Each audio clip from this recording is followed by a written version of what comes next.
মুহূর্তে যে খবর আপনাদের জানাবো, শর্মিষ্ঠা পানোলি তিনি কি আজ হাইকোর্টের দ্বারস্থ হবেন?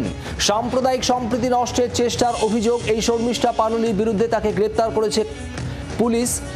কলকাতার মেয়েকে গুরুগ্রাম থেকে গ্রেপ্তার করা হয়। পুনে ল ইউনিভার্সিটি আইনের ছাত্রী শর্মিষ্ঠা সম্প্রতি সোশ্যাল মিডিয়ায় একটি পোস্ট করেন শর্মিষ্ঠা, আর সেই পোস্টের ভিত্তিতেই সাম্প্রদায়িক সম্প্রীতি নষ্টের চেষ্টার অভিযোগে গ্রেপ্তার করা হয় এই শর্মিষ্ঠা পানোলিকে। আইনি প্রক্রিয়া অনুসরণ করেই যা করা হয়েছে, এমনটাই দাবি করা হয়েছে কলকাতা পুলিশের তরফে। আর এবার হাইকোর্টে জামিনের আবেদন জানাতে পারেন শর্মিষ্ঠা পানোলি।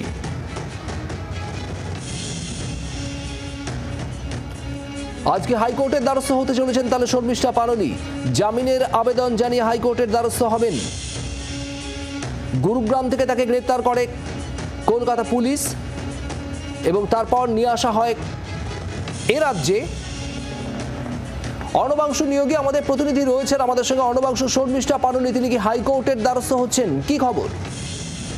দেখো, একদমই তার হাইকোর্টে দ্বারস্থ হওয়ার সম্ভাবনাই বেশি আছে। কারণ হচ্ছে যিনি নিম্ন আদালতে জেসিতে রয়েছেন সেই নির্দেশের পরিপ্রেক্ষিতে তার বক্তব্য এটাই যে আমাকে জামিন দেওয়া হোক।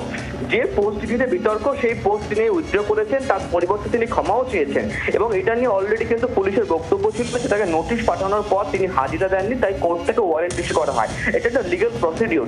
এই লিগ্যাল প্রসিডিউরের ক্ষেত্রে গ্রেপ্তারিটাকে একদমই দৃঢ়তা ছিল বা প্রয়োজনীয়তা ছিল সেই প্রশ্নে তোলা হচ্ছে। সেই প্রশ্ন তুলে কিন্তু আজকে কলকাতা হাইকোর্টে ভ্যাকেশন বেঞ্চে এই মামলা দায়ের হওয়ার সম্ভাবনা রয়েছে। অর্থাৎ ভ্যাকেশন বেঞ্চে কিন্তু শুনানি হতে পারে শর্মিষ্ঠা জামিন চেয়ে যে আবেদন করবে তার পরিপ্রেক্ষিতে। ধন্যবাদ অর্ণবাংশু। কলকাতা হাইকোর্টের ভ্যাকেশন বেঞ্চের দ্বারস্থ হতে পারেন শর্মিষ্ঠা পানোলি। আর সেক্ষেত্রে কলকাতা হাইকোর্টের কি পর্যবেক্ষণ থাকে, নজর থাকবে সেদিকে। বাংলার আওয়াজ, বাঙালির আবেগ, জি 24 ঘন্টা।